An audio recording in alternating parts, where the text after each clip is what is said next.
We're continuing our study of the Restoration Movement. I'm going to focus our attention tonight, and I'm sure it will be bleeding over into next Wednesday night and possibly the following, depending on how far we get each evening. We're going to be talking about one particular area of our state, and I titled this, "There Were Giants in the Land." And this is a history of churches of Christ in Lamar County, Alabama, up to 1950. And you're going to see why here in a moment. There were brethren that came out of Lamar County, preachers that either were native to Lamar County or at one time preached in Lamar County that you will immediately recognize. Some of them you may not immediately recognize. And there were numerous. You're going to be seeing these men, and I'm not going to name them immediately, but you'll recognize some of them as their pictures come up. Some of them are very, very well known to us. Some of them are very dear to our hearts, in fact. And some of them had a great influence and impact upon churches of Christ in this state, and not only in this state, but across the brotherhood.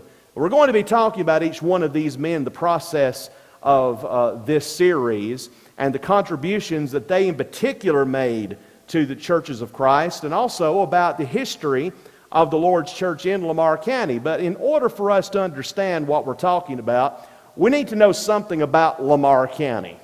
That's where my family is from. It's where I went to high school, where a lot of my kinfolk still live. And that is located in the red, as you can see, on the western side of the state. About 2 counties over from Walker, 3 counties over from Jefferson. So it's in the western central part of the state of Alabama. Lamar County itself was created by an act of the Alabama State Legislature on February 4th, 1867. During the tumultuous Reconstruction era, Lamar County was formed from the southern portion of Marion County, and the western portion of Fayette County. Now, Marion County is right up to the top of Lamar County on this map, and Fayette County is to the right of Lamar County. So you can see immediately how Lamar County was carved out in its area from 2 different counties in that region. The county itself was originally named Jones County, and it was in honor of Fayette County resident E.P. Jones. On November 13, 1867, the county was abolished, and the lands were returned to Fayette and Marion County. But less than a year later, the county was reestablished on October 8, 1868, and it was named Sanford County in honor of H.C. Sanford. And the name changed for a third and final time on February 8, 1877. Sanford County became Lamar County in honor of Senator Lucius Quintus Cincinnatus Lamar of Mississippi. Not from Alabama, of Mississippi. And this is a picture of Senator Lamar, from whom Lamar County is named. That gives you a sort of a flavor of the county itself, the origin of it, and the background of this county. Most of Lamar County's settlers originally came from South Carolina, Georgia, and Tennessee. Many of them made their way to the area that would become Lamar County via General Andrew Jackson's military road. Now, give you an idea about the state of transportation in Lamar County and the surrounding area in the 1800s, it was horrible. The road system was just almost completely inadequate. And that situation lingered on all the way through the Depression years. And even after the Depression, during the years of World War II, and sometime after that. So the transportation system in Lamar County, getting from one place to another, was not easy whatsoever. In fact, it took a good bit of time to even travel from Vernon to Millport, which was only about 10 miles, and from Vernon to Selligent, which is only about 10 miles. That was a good day's trip. Even more so for those that did not have adequate transportation methods. So among those who migrated into the area were the Randolphs. Now, of course, many of us know Brother Kenneth Randolph and all the great things that he had done over the years for the cause of Christ in preaching and also in teaching at Faulkner University. Well, this is his ancestors. The Randolphs who came into Lamar County were the ancestors of Brother Ken Randolph. Elisha Randolph had already accomplished much in the cause of restoring New Testament Christianity. Elisha was likely converted to New Testament Christianity about 1812 in Roane County, Tennessee. So that's very early. Way before Thomas and Alexander Campbell, about 5 years actually, after Thomas Campbell came to this country, and about maybe 10 years or so before Thomas and Alexander completely gave up denominationalism and embraced New Testament Christianity. So Elisha Randolph was part of New Testament Christianity prior to the widespread influence of the Campbells and even Barton W. Stone. So he really goes back to the very beginnings of the Restoration movement in the United States. At some point during the 1820s, Elisha and his family had moved to Morgan County, Alabama, where that blue arrow is pointing.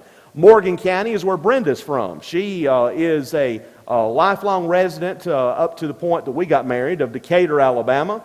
Went to Grant Street in high school, and she knows her way around that county still very, very well. That's where Elisha and his family migrated originally.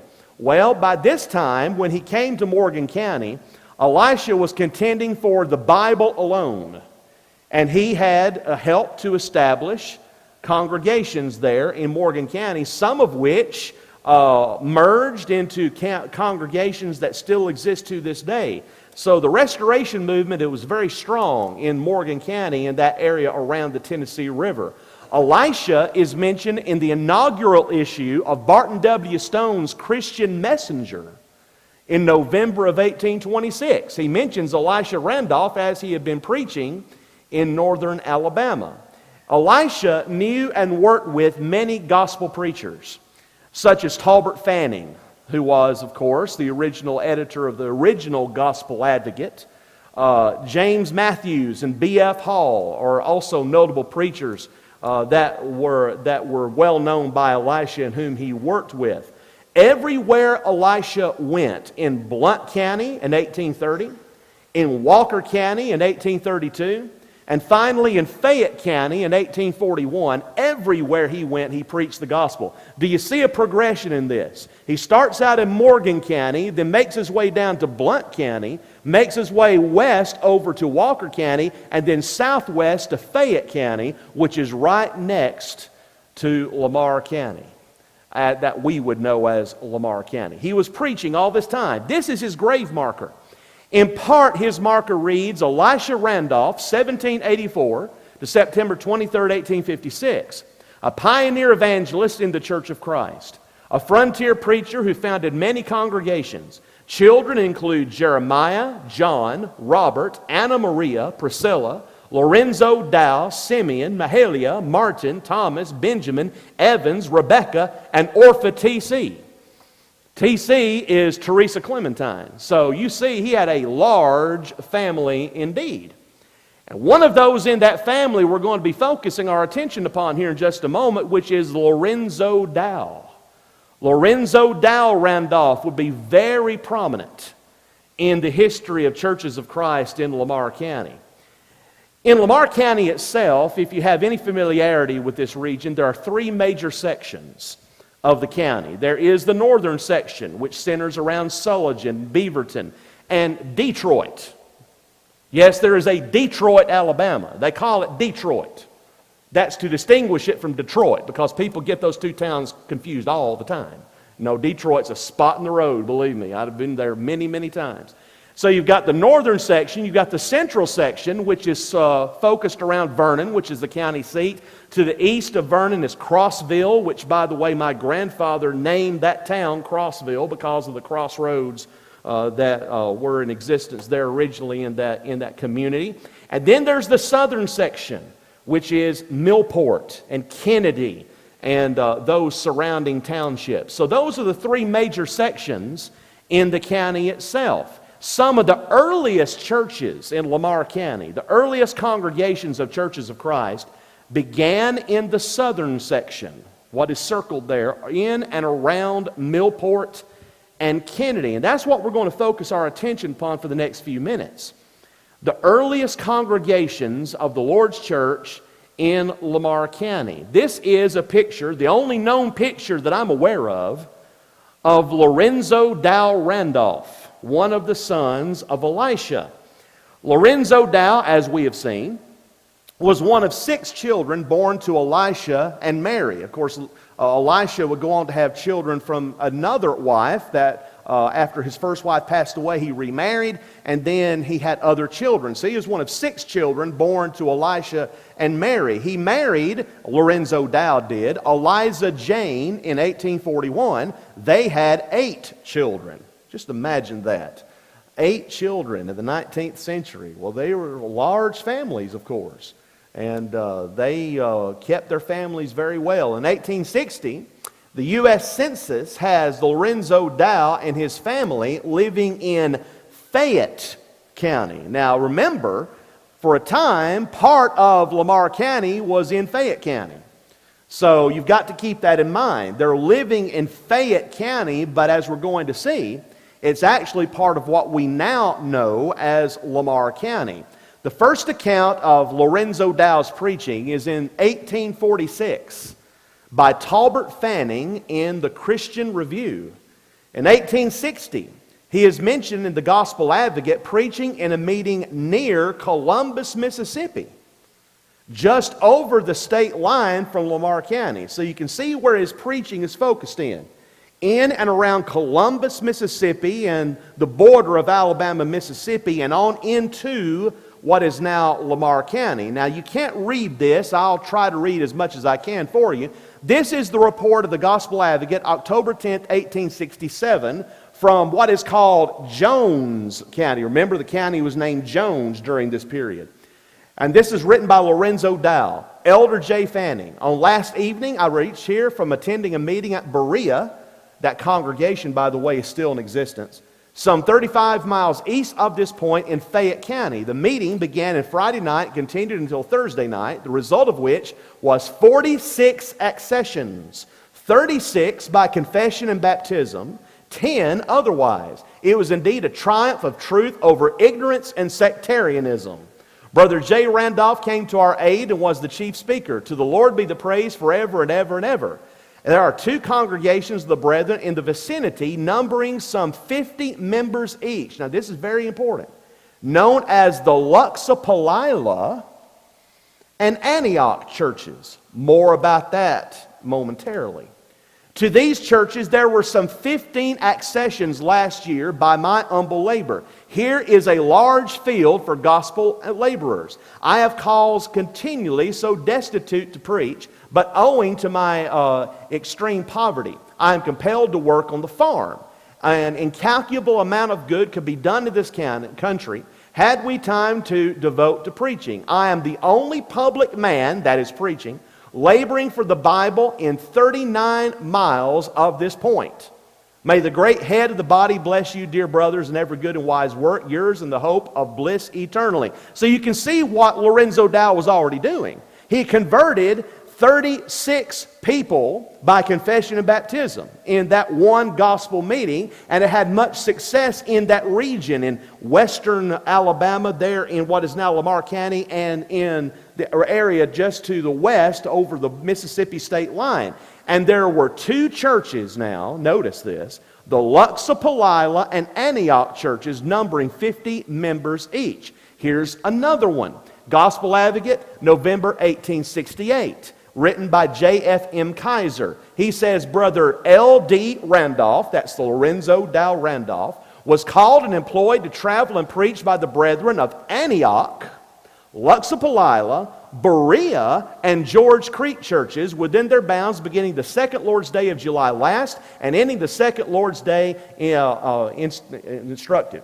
The immediate result of his labors is 82 accessions to the army of the faithful, some 40 by confession and baptism, and 42 from the sectarian churches, among whom was some of the first-class minds of our county. This is indeed a great achievement for the cause. In our downtrodden, sectarianized land, where ignorance, error, distraction, and misrepresentation of the grossest type have been to contend with, but truth is mighty and will prevail. The brethren of the above churches met in cooperation at Berea Church on Friday evening before the second Lord's Day. The meeting continued until the Tuesday night following. The immediate result was 12 additions to the congregation. The preachers and brethren present were elders J. Randolph, J. Taylor, E.C. Reeves, and L.D. Randolph, with the elders of the church, J. McCaleb and S. Randolph.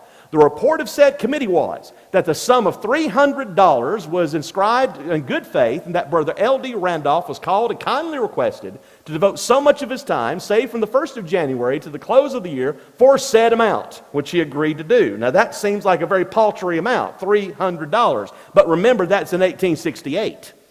That was a good salary to draw for a year's work in preaching for Brother Randolph, which he desperately needed at that point, in fact. And he was doing much, much good for the cause of Christ in that same region. Notice the Antioch, Luxapalila, Berea, and George Creek. Berea and George Creek were in Fayette County. And then as we've seen, or as we've said, Antioch and Luxapalila in Lamar County. Now, in 1875, Lorenzo Dow moved, he and Eliza, to Jackson, Tennessee for a time. In the 1880s, they moved back to Alabama. By the early 1890s, they moved to Fulton County, Arkansas, where Eliza passed away in 1894. In the 1900 census, he is listed as residing in Alvord, Texas, where his grandsons lived. Lorenzo passed away in Alvord on June 15th, 1901. His preaching and his labor had a far-reaching impact in Lamar County. And of course, it impacted in recent years Brother Ken Randolph in his preaching and his work, of course, among us in so many great areas. He attributes his heritage to Brother Lorenzo Dow Randolph and the decisions that he had made, along with, of course, Elisha Randolph before him. Luxapalila and Antioch congregations were both near Millport. Thankfully, we know the precise locations for both congregations. In the year 2010, I believe it was, I was scheduled to hold a gospel meeting over at the Bethel congregation in Lamar County, about which more I will say later on in this study.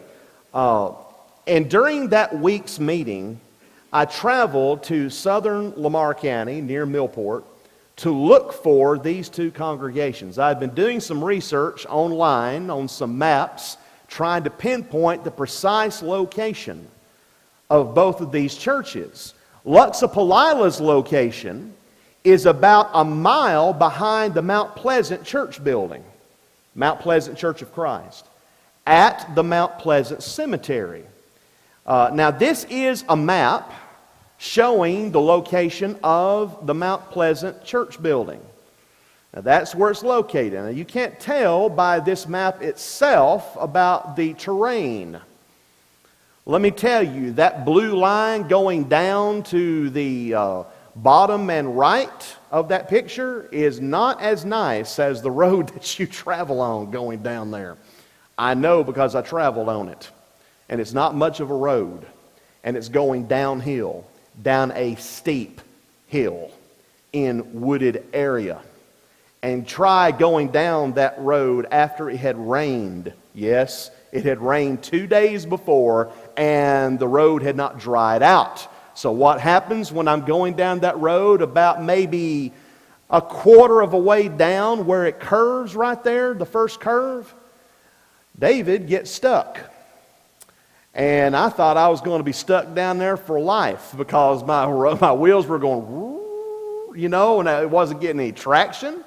And finally, somehow I was able to back out and pull back up that hill, back up to where the Mount Pleasant Church building was. Well, later on, I was able to go back to that same place after a long dry stretch and was able to go down that hill with the preacher at Mount Pleasant to look at the site, the possible site for the Luxapalila Church building. Now this, at the very end of that road, That is the place where the Luxapalila Church of Christ was located. That is a more close-up view of that area. To see that little square right beside the arrow, that is a cleared out area, more so than normal, of the woods. And that is a flat area, because once you get down to that area of the road, instead of going down, it all of a sudden levels out.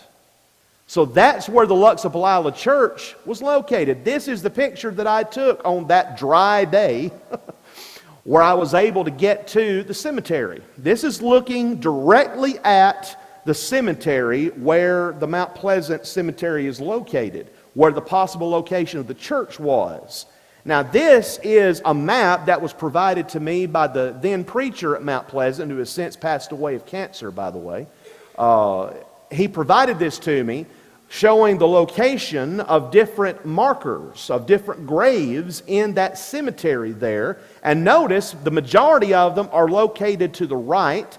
There's maybe 3 that they're aware of to the left, which indicates possibly that the building was located in between those 2 areas right there.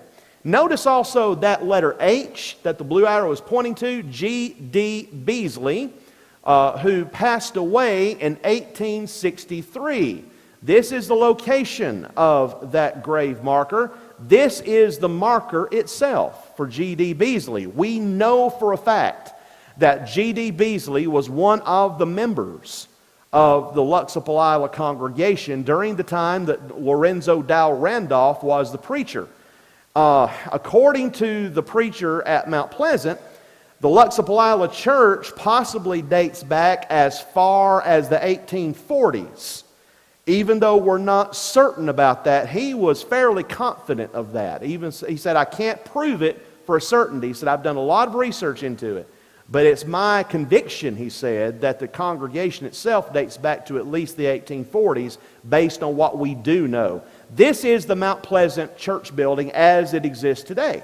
It is at the top of that hill. And in fact, if you can see that light pole right there on the right-hand side of the picture, if you go past that light pole, that's where the road begins that I showed you, that eventually leads down the hill, down to the cemetery where the Luxapalila Church was located. Mount Pleasant is the direct descendant of the Luxapalila congregation, which makes Mount Pleasant the oldest congregation in Lamar County. That is still in existence. The location of the old Antioch Church, remember there was the Luxapalila congregation and the Antioch congregation that are mentioned in the Gospel Advocate 2 different times. The location of the old Antioch Church is southwest of Millport in that circled area down there at the very bottom of the map. And again, I traveled to that location. One of the elders at the Millport Church of Christ knew exactly where that was located. He had told me about it at a singing not some time before. And he said, would you like to see it? I said, I sure would love to see it. He said, I'll take you there if you let me know when you're coming. And he said, I will guide you up there. So I told him when I was coming, and indeed, we traveled there. This is Fields Road, as you can see. And that right there is the location of the old Antioch Church building. Now, how did we get there? Because there's no road that leads there. We had to park on that road. Me and the brother from Millport, Brother Fields, one of the elders, and he led me up a hill, walking up the hill, in the woods, all the way to the top of that hill. I thought I was going nowhere fast. That's one of the few places in Lamar County I'd never been.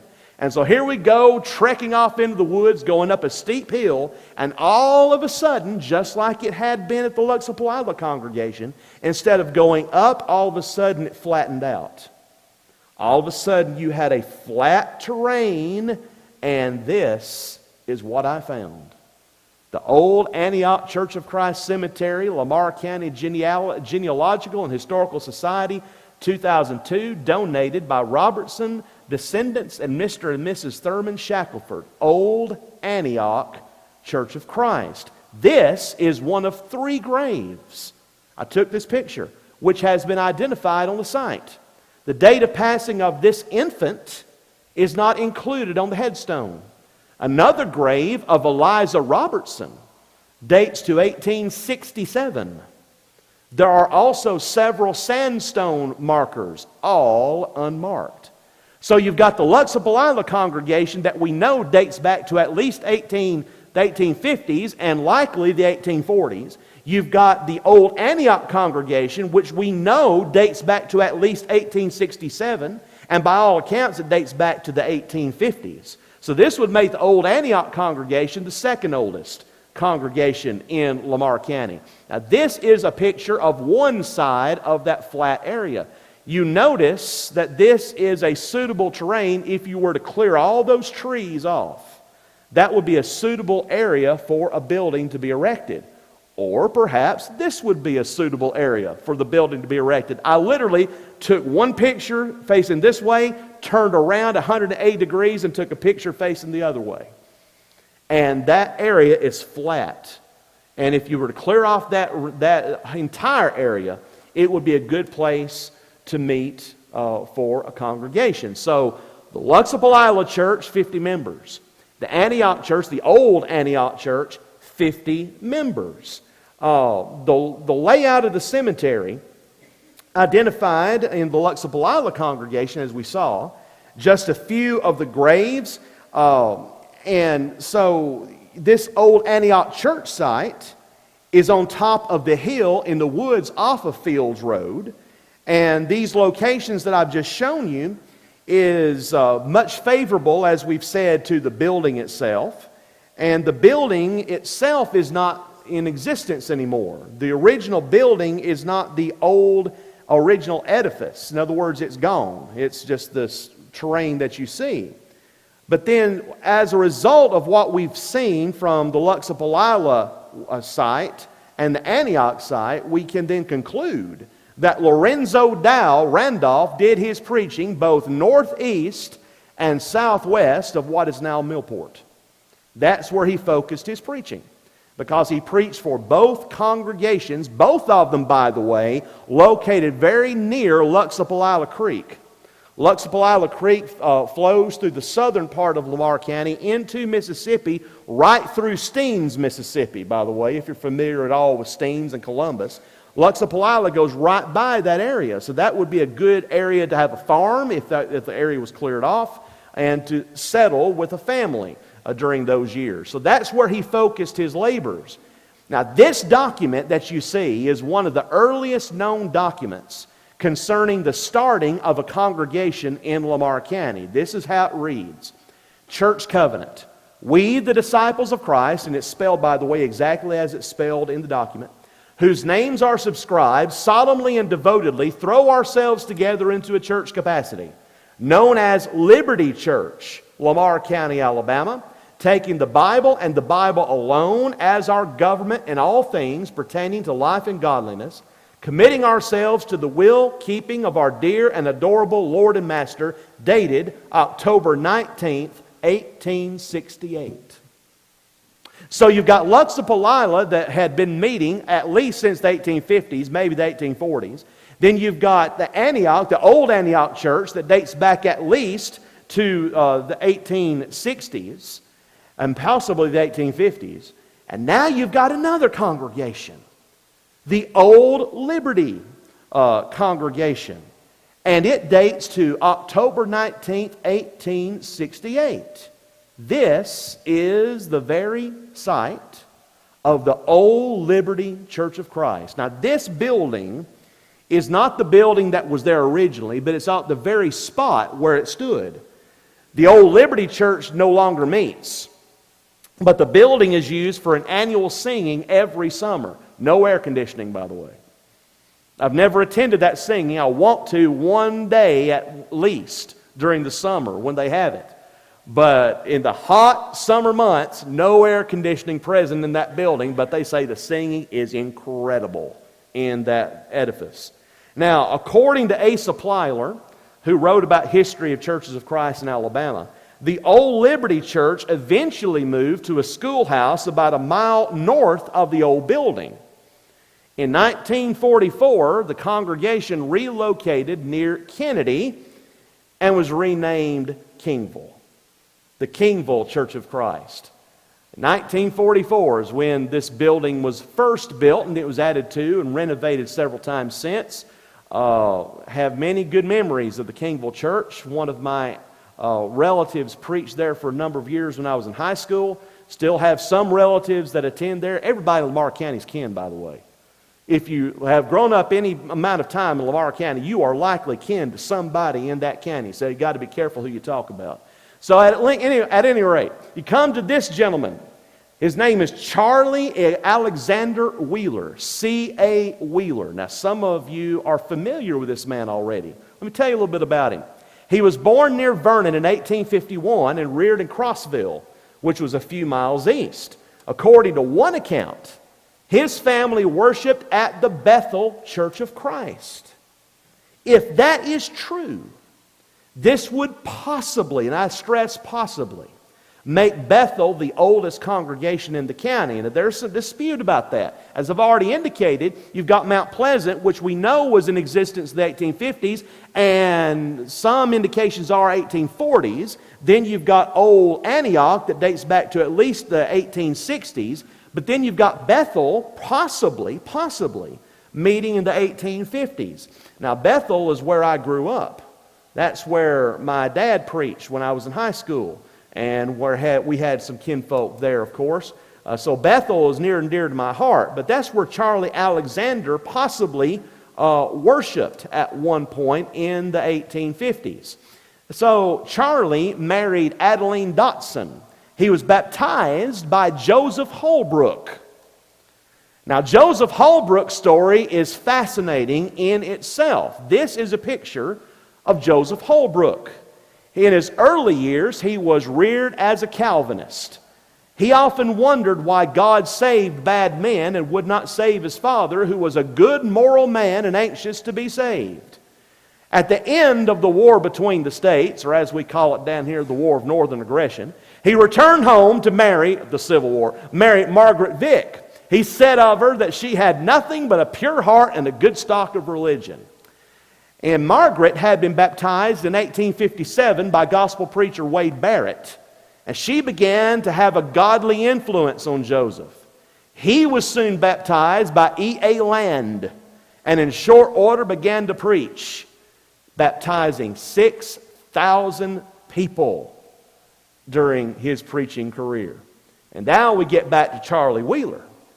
After he had been baptized by Joseph Holbrook, Charlie Wheeler began to make a huge impact for the cause of Christ. He preached at Bethel, and he taught school there. There was a school located right next to the church building there at Bethel at one point. Lorenzo Dow Randolph also taught at the school at Bethel in the 1880s. So there's that connection between Lorenzo Dow, who was one of the earliest preachers in the county, and Charlie Wheeler, who was beginning to have a huge impact. Now this is a picture of the building at Bethel, which is not the original edifice, but this building itself stood for many years. This, if I can get back to it, this is the building at Bethel that is in existence today. This building, it sits on the same site where the original church building stood. The Lawrence family deeded the land to the church at some point in the mid-1800s, and that church has been meeting ever since, and it's still going strong even today. This is the building of the Antioch Church of Christ, not the old Antioch Church, but the Antioch Church of Christ, which was west of Vernon. During the same time in the mid-1800s or late 1800s, the congregation was started. And it was started, by the way, by several women. Several women got together and started this congregation. Eventually, men became part of the church and took the lead in its work. Now, interestingly, Antioch was first known as a Christian church. But eventually it became known as Antioch Church of Christ. Now, this is a close-up picture of the marker at the front of that building. Notice, organized 1880. Unfortunately, this congregation, Antioch, ceased meeting several years ago. And the brethren, by and large, went to the Vernon congregation. The congregation that meets in downtown Vernon, but the building itself still stands right where it's always stood.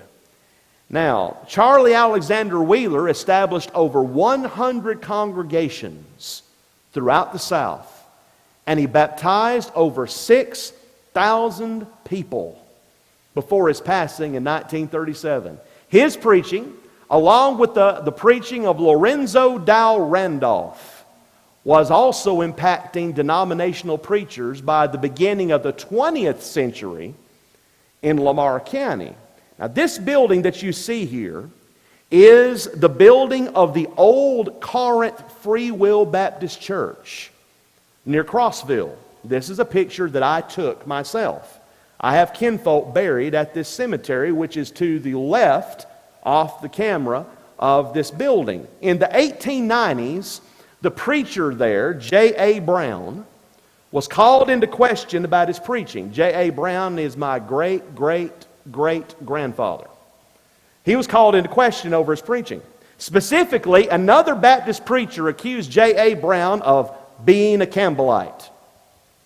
Now, get that. The preacher at the old Corinth Free Will Baptist Church accused of being a Campbellite. J.A. Brown was preaching that baptism is unto the remission of sins.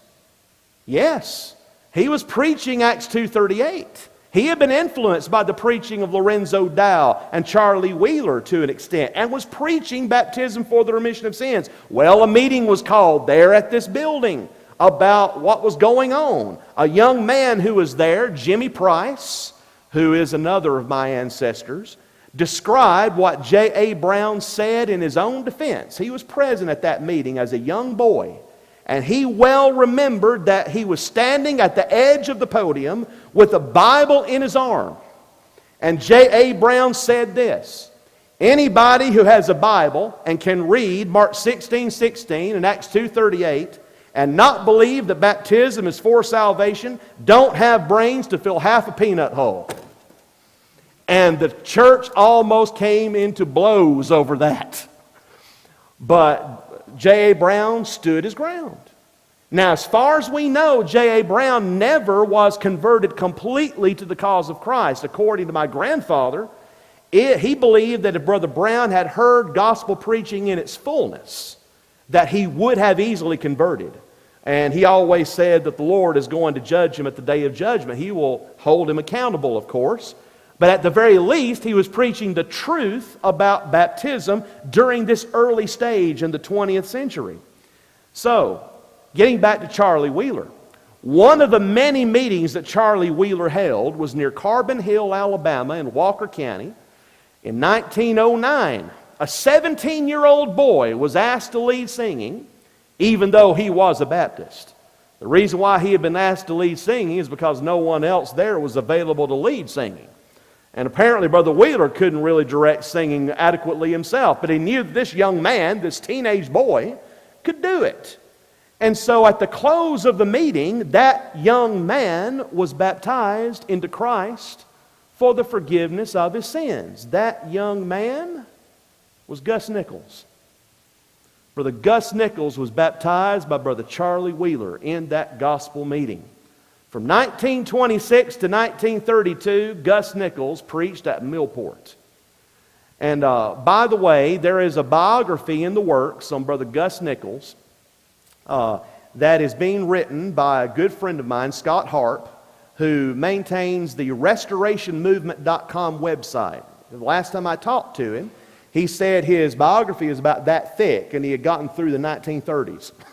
So, Brother Nichols lived until 1975, so he got a lot of material to work with, about like Brother Nichols' preaching. But anyway, Brother Nichols preached at Millport from 1926 to 1932. During that time alone, by his own account, he baptized over 1,000 people. 238 people in 1932 alone. Here's an example of another gospel preacher in Lamar County who is making a tremendous impact.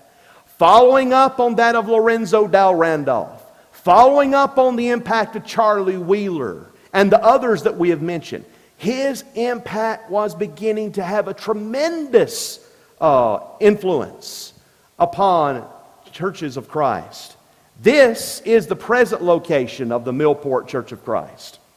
The church began in 1904, and of course, as we've said, Brother Nichols preached there for several years until he was contacted by the brethren in Jasper, Alabama, at what was the 5th Avenue Church of Christ. Now it's the 6th Avenue Church of Christ. And he was asked to become the preacher there, and of course, as we well know, he moved to Jasper and baptized thousands of more people into Christ and had tremendous success in gospel meetings across the country. Had a daily radio program on the radio in Jasper that had a wide-ranging impact and influence for New Testament Christianity. He responded to denominational preachers on that radio program on a regular basis. In fact, I talked to one gentleman who served with him as an associate preacher at Jasper, and he said he well remembered one morning Brother Nichols said he was too sick to come in to preach. So he said, "Would you fill in for me this morning?" He said, "Of course I will." But there just so happened to be a denominational preacher that preached right before Brother Nichols' program. And this denominational preacher began to really attack Brother Nichols and his preaching on specific subjects. And this associate preacher that I was speaking to at the time, associate preacher, he said that about 5 minutes before the radio program was scheduled to begin, there in the church building, he said you could look out the window to the preacher's house, and he said he happened to look up and he saw the front door open, and Brother Nichols was out, and he had on a robe and slippers, and he was sick as a dog with a cold, but he was holding a box top in his left hand. What he had done is he had taken the nearest thing, he was listening to the radio, he had taken the nearest thing he could write on, and was writing responses to that preacher that had been on right before the program. He came in and said, "I've got to respond to him." So in spite of his sickness, he got on the air and responded point by point to that preacher. Brother Nichols was a unique individual, as many of you know, as many of you well know. And his influence still is felt among us in a positive way in the state of Alabama and far beyond. Brother Nichols, according to Flavel Nichols, baptized 12,000 people in his preaching career. Think about this, 12,000 souls at least added to the cause of Christ by the preaching of this great man. Numerous congregations of the Lord's people were started. One of the congregations that Brother Nichols helped to begin is located in Lamar County. Now this is a picture of Brother Golden Curry. Brother Golden Curry is one of the founding members of what is now the Christian Chapel Church of Christ. Brother Nichols held a tent meeting in 1926 during which Golden Curry, you see here, and his wife were baptized. They in turn began meeting for worship in their house, along with a few others. Before the building at Christian Chapel, the original building, was constructed, Brother Nichols came to hold a tent meeting in the area. Now remember, the transportation system in Lamar County was horrible, even in the 1920s. So it was a feat to travel from, say, Vernon to Millport, or Millport to Vernon. Brother Curry had a business, and there was morning services and evening services for this tent meeting. So Brother Curry had to be at a certain place in Vernon at a certain time that particular afternoon. Well, Brother Nichols, as you well know, if you heard him preach over the years, you know how long Brother Nichols could preach. And so Brother Nichols began to preach, and he preached on and on and on and on. And Brother Curry began to look at his watch and getting a little bit fidgety. You know, he was going to be pressed for time after this was over, to meet his obligation, that afternoon. And so Brother Curry was then called upon to lead prayer on the spot. He hadn't been told this beforehand. So Brother Curry was called upon right on the spot to lead the closing prayer. So Brother Curry got up and started leading prayer, and he said, "We thank Thee, Father, for this 2 hours and 57 minutes we have spent in service to Thee." Brother Flavel Nichols told that story for years and years concerning his dad. "We thank Thee for this 2 hours and 57 minutes we had spent." This is the Christian Chapel congregation, their meeting house, their building, which sits today at this location and is still going strong. In fact, they have an annual singing there every February. If it's not bad weather, you need to travel once in your life to the Christian Chapel Church building in February and attend this singing, this congregational singing. It's worth your time, and they have some of the best food afterwards you've ever eaten in your life. I know that from experience. At any rate, this congregation has meant much to Churches of Christ in Lamar County and beyond. They have supported several mission works over the years. They have supported many great gospel preachers, many godly men, and there are many godly men that are buried in the cemetery, which is to the left of the building. As you're looking straight at the building, the cemetery is off camera to the left. My grandfather and my father and one of my uncles are all buried there in that cemetery, and that's where my mother will be buried as well eventually, and several more of my family members. But at any rate, Christian Chapel means so much to Churches of Christ in general, not just in Lamar County. In fact, Brother W.A. Black, whom all of us know, Brother W.A. Black lived near Millport at this time, and he was the first preacher who worked with the Christian Chapel Church. Brother W.A. Black. Willett Anderson Black. This was the only picture I could find of him, by the way. I know there are more. But this is the only one that I could find that I could really use for purposes of this presentation. He was born in 1904. He was a graduate of Lamar County High School. He went on to study at Freed-Hardeman, Abilene Christian, and Jacksonville State University. Most importantly, Brother Black preached the gospel. He baptized many, many people, and he established numerous congregations through the South. But at this point, we're going to have to close because it's already 20 after. and I have not gotten the high sign about this. So this is where we'll stop, right here. Brother W.A. Black, and we'll have much, much more to say about him and some other people that you are very familiar with that had much good impact for the cause of Christ. Hopefully you're getting something out of this in a positive way, and we will continue on then next week.